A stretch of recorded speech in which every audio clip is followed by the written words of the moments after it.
Hello, everyone. Welcome to C-Suite Talks. We speak with industry leaders, introducing you to some of the most interesting people and businesses today.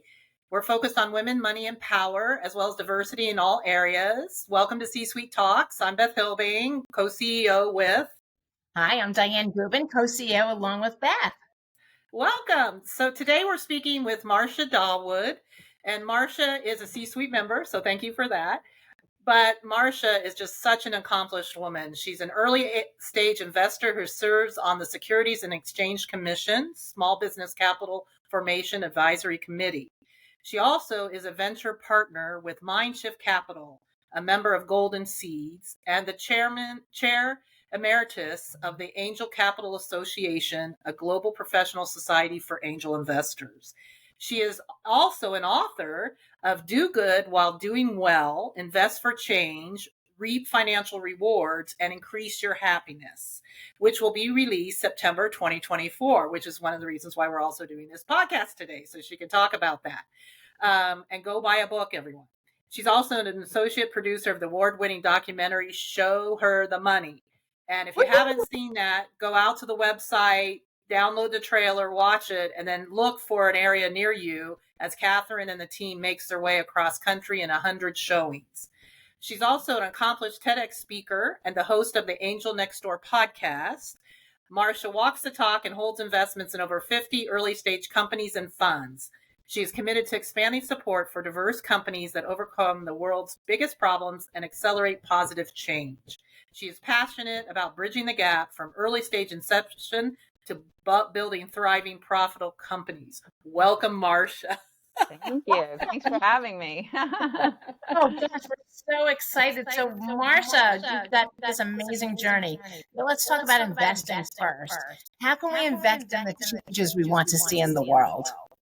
Yeah, well, that's something that I didn't realize I could do as a single individual. I thought that investing in a private company and helping to drive change was really just for the rich and well-connected. I didn't think it was something that was accessible to me. Until about 12 years ago, I was invited to an angel investing meeting. And I was totally fascinated at the type of innovation that was happening right in my own backyard. I was living in Pittsburgh, Pennsylvania at the time and working in corporate America. I had no idea that there were entrepreneurs in every city and every town doing amazing things. And in 2016, the Securities and Exchange Commission changed the rules, and now anyone can invest in an early stage company for as little as $50 through equity crowdfunding. And this is just something that nobody's really talking about that much. And if we talked about it more, there'd be more awareness, we could get more funding, and then we could get these founders the money that they need so that they can make these great innovations. Right, and nobody's asking either. I don't remember the last time someone asked me to invest $50 in something. That's exactly right. Yeah, that's wonderful to hear that. So anyone can invest in a startup. There's a lot of people also think there's a salary cap or you have to make X amount. So can you go through that a little bit? Accredited investors. Sure. So there is an accredited investor definition. You do have to make $200,000, $300,000 if you're including a spouse, or have $1 million in net worth minus your home. That is to invest directly into a private company. Now, there's a big difference between investing directly in a private company and doing something like investing through an equity crowdfunding or debt crowdfunding campaign. So kind of like you would see a Kickstarter or an Indiegogo, those are rewards-based crowdfunding. It's very, very similar. They have a similar type of portal, similar platform, and investors can go onto that type of a platform, and then they could find the companies that they might want to back. And if they feel so inclined, then they could invest through a portal like that. Right. That's the difference. So you talk about doing good. So we all want to do good. So what does doing good mean in this iteration?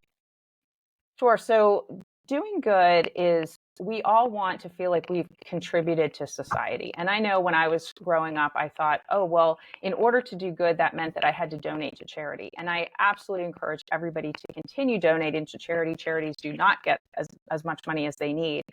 But what happens is we're then putting the burden on nonprofits and charities in order to do the things that we need done in the world, like cure diseases and climate change and all of the things that we need done. it's not fair to put all that burden onto nonprofits when there are a lot of for-profit companies that are working on driving positive change, but a lot of people don't know that they can get involved. And when I say get involved, it doesn't just mean that you can write a check. Entrepreneurs and these companies, they need a lot more than just money. They need expertise, they need mentorship, they need help. And that's something that just anybody could do. And they need lots of different types of expertise. So you don't have to be a finance person, you don't have to have a PhD. You literally can have any type of skill and be able to help a startup. Right. And remember sales too. It's also the other side. Every startup wants to make sales so that they can do better. So we have to support that. 100%. Yeah. So why is go ahead. Go ahead, Dianne. Well, lastly, just as we're talking about investing, so why is angel investing particularly a key driver in this change? Well, angels write checks from their own checkbook. When you hear about a venture capitalist, that's somebody who has pooled money from different investors in order to invest other people's money. Angels write checks out of their own account. So that really means that we're helping the companies at the earliest of stages when they need money, but they don't need a ton of money, but they need that initial capital, they need that initial level of expertise in order to help them get to those next milestones that might attract bigger investors. So angels are so important. Loosely, we probably back about 90% of the companies that then go on to get venture capital funding. So we are a very important part of the entire ecosystem. Oh, that's fabulous. So, Kat, talk a little bit about Show Her the Money, how you got involved with that, and then also go into why women get less than 3% of funding. I thought it was 2%, so it actually went up if we're talking 3%. Well, either way, it's not good, and the needle hasn't moved very much in quite a few years. So the movie Show Her the Money, which was really produced by Catherine Gray, Kai Dickens, they did an amazing job putting together a documentary to showcase through storytelling a lot about this problem and bring more awareness to the problem. And so the reason why we have this problem, I believe, is because we have a situation where there really just aren't enough people writing checks that look like the founders that we want to back. So that's women, people of color, founders with disabilities. I mean, any underrepresented founder is going to struggle because the majority of the people who are making the investment decisions don't look like them. That's one. And because of that, there are inherent biases. And in my book, I actually go into a lot of the work that Donna Kanzi did at Columbia University related to biases, and people can go and read about that. She did some amazing work on how both men and women do have biases towards women, especially, and how they get asked questions will matter, and how the questions are then answered also matters. So there's that. It's also looked at that possibly women are making decisions to have businesses that are lifestyle businesses, meaning they aren't necessarily scalable. They aren't something that an entrepreneur would be able to then go get investors who would think that they could sell the company or have some type of a liquidity transaction that would get the investors their money back. And lastly, I totally agree with that. And the hardest thing I think is for women to come up with a concept that is scalable. That's right. Yes. And lastly, I'll just add that there's a networking problem. So my husband's a huge golfer. I would get frustrated that golf takes so long, and why can't it take the same amount of time as a yoga class? I could go on and on. But it got to a point where I was like, you know what? I'm not really upset that you're playing golf. I just can't believe how much access you get to people that I don't get access to. And how can I make my golf course? So I kind of set out on a mission several years ago to say, well, where am I going to meet the people that are going to help me to get ahead in what I want to do? And for women, we have to kind of create our own golf course. And I think with angel investing, that is a way that you can do that. I've met people I would have never met before, both investors, entrepreneurs, people who are service providers for entrepreneurship, amazing people that I would have never met otherwise. Wow. And that's what we're doing in C-Suite, creating our own golf course for sure. That's a great C-Suite is a perfect example. Yes. Yeah. That's a great analogy. That's exactly it. We're singing our song. So how do you get more people interested? How do we change the dynamic? Yeah. Because we recently did an event down at Chapman University with Helen Norris, who's the CIO. And they said the same thing about female artwork, that they only get 3% or 2% of art passing through a Sotheby's. So how do we change that? It is an awareness problem. That is 100%. We need to just keep talking about it. We need to tell each other about it. We need not to be afraid of talking about money. I think that's another thing. We were conditioned growing up, like, hey, it's taboo. Don't talk about how much money you make, how much something costs, how much your house was, anything like that. We've been so conditioned. So when it comes to investing, we think, oh my gosh, well, if I invest in something and I make a bad decision, oh, that's gonna be awful. It's gonna be terrible, taboo, don't do it. So those are the types of things that we need to get over, and we need to just start talking more about it and having more awareness to these amazing people that are making all kinds of things, creations, innovations, and let's try to back them. And I think because the rules have changed and now we can do things for $50, $100, $200, it's a way for people to get into it. Baby steps, how can we get started without thinking, oh my gosh, this is so scary. I have to put up all this money. I have to be rich. I have to have this. I have to have that. No, you don't. You really can just start backing the people that you want to back if you really believe in what they're doing. That is so beautiful. So on the entrepreneur side, okay, how can what should an entrepreneur be thinking or doing so that they are growing a scalable business and can raise money? Well, and that comes back to their business plan, the advisors that they have around them, and actually starting to talk to investors long before they need capital. So I always encourage entrepreneurs, the number one thing you can do is go out and start to build relationships before you need the capital. And I know that's scary for them because they think, wait, I want to build it. I want to have this beautiful baby that I can show them and it's going to be lovely and everybody's going to love it and they're all going to want to invest in it because I've built it.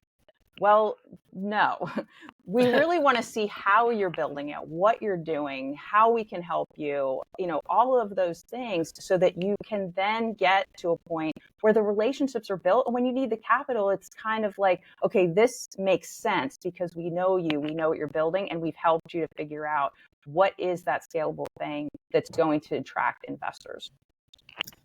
Very, very good. And remember your financials. That's the very first question any investor asks is, show me your financials.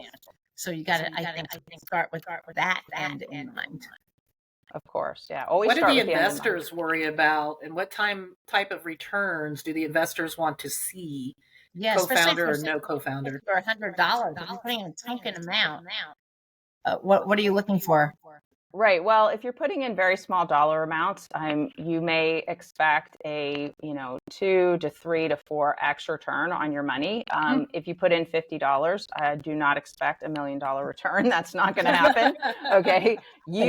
Everything's in percentages, right? So you have a small percent and a small, tiny percent. And then you would get, if there was an exit, you might get a small, tiny percent of the exit. So yes, keep things in perspective. But when it comes to what do angels actually look for? If you asked an angel group, for example, when you do diligence, what is the expectation that you want to at least see is possible? Do we think it's actually going to happen exactly how it's laid out on paper? No. But what do we want to see as possible? Probably at least a 10x return on the money that's being invested. So if a company is raising, let's say, $500,000, we would want to be able to see that there was a 10x return on that particular money based on the percentage of ownership that we would get for that $100,000 in the company. So 500,000. So it would be just a way for us to say, okay, how much of the company are we going to get? And then let's see how that would play out. But again, to your point of keeping the end in mind, they may have to raise more rounds. I mean, it gets much more complicated. We could have several more episodes on that. But if you're just thinking about like what is scalable, that's probably the one thing to look at. Right. And for anybody listening, remember debt is a lot cheaper than equity. In the long run, it can be. Yes, I'd rather pay somebody back than have to have them take a piece of the company and then 10x it, as you just described. Exactly. Yeah, exactly. So let's dive in deeper into investing and how to get involved. There's really two sides to this question. So what are some common challenges entrepreneurs face when trying to raise capital, and how can they navigate these challenges effectively? So raising capital is probably the hardest thing that an entrepreneur is ever going to do. Building their business, also hard, but trying to build the business and raise capital at the same time, super challenging. So how can we help them mitigate that? First of all, that's what I'm really trying to do, and a lot of people are out there trying to do, just trying to find more funders who can help the founders. But I go back to build those relationships early and get your company surrounded by the right type of advisors who can help you take the company on the right path, because that's where I've seen entrepreneurs have the hardest time. Is they're like, okay, I built the company, now I'm ready to take investors, and they go out to shop the deal, as we call it, and they're like, I'm not getting any interest. But there hasn't been a relationship built yet. I don't really know you. Like, for example, don't go out to somebody on LinkedIn that you don't know and say, hey, I've got a company now. Here's my pitch deck and I need 50 grand. No, don't do that. I don't know you. Like, that's not a good strategy. Don't do that. That's funny. Right. What strategies can they do to generate more interest, since they can't do LinkedIn? Well, I'm not saying you can't try to build relationships on LinkedIn, but yeah. Right. But there are a lot of startup events. There are things that are going on in different communities. If you have a specific, whatever you're working on, whatever it is that you're building, there are going to be people that are very passionate about what you're working on. You need to find those people and get them to be champions for you, even if they are never necessarily a financial investor. Those are the people that can help open the doors and get you to where you need to be. But, finding and aligning with the people that are really experts in your area, that can go so far for an entrepreneur. Right. So if you have a pharmaceutical store, if you're not playing in the same space as a consumer product. Exactly. Right. So even within this entire landscape, why do you think women are receiving less funding, and what can we do about this? Well, again, it goes back to who's writing the checks, who's making the investment decisions. If we could get more women on the playing field of actually being funders, we're going to change the amount of money going to the founders. Yes, and just see more women on those stages, so it's not four men and a male moderator. That's correct. Yeah. In what ways can everyday people contribute positive social impact through investment rather than traditional charities?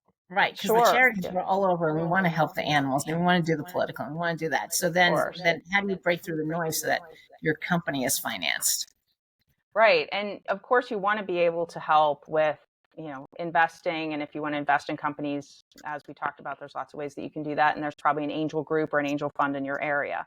But I would also encourage people to become customers of some of these companies early on too. It matters where you spend your money. It matters where you go to dinner, what restaurants you eat at. Do you know that restaurant happens to be owned by an underrepresented founder?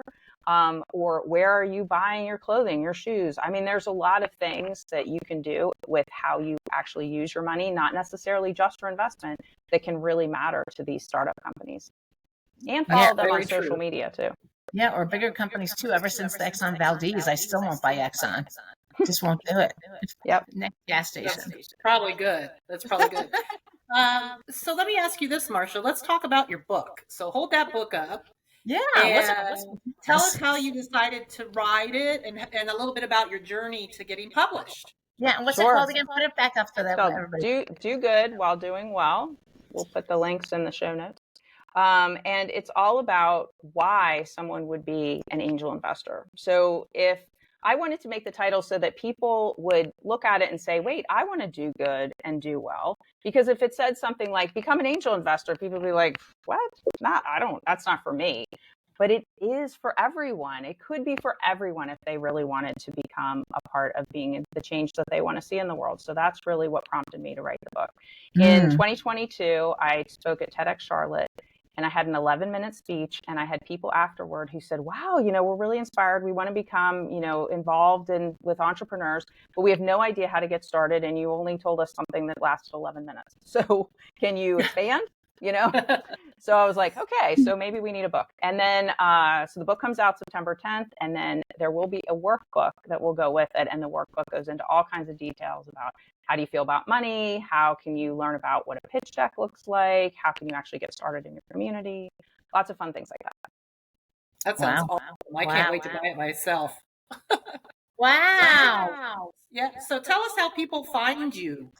Where's the best way for them to get a hold of you? Yeah, well, my website is marciadawood.com, just my name.com. You can find the book on Amazon, Barnes & Noble, bookshop.org, and you could link in with me, and all the ways. Marcia Dawood, thank you so much for being here today. Thank you to our listeners. We really appreciate you. And thank you to our sponsors, City National Bank, Uncle Nearest, Nutanix, a software company, Allspring Global Investments, Co-Brand, which is alcohol distribution, and C-Suite Executive Search. If you're hiring for your team, call us. So thank you for listening with us today. Hit the subscribe button, Apple, Spotify, or anywhere you find your podcast. Leave us a review, 5 stars, of course, and listen to Marcia's podcast as well. Follow us on social media, LinkedIn, Twitter, and Instagram. We love hearing from you. Send us an email, beth@csweet.org, and get active and start swimming, as we always say, and that's part of life. So thank you, Marcia, so much. Thanks for having me.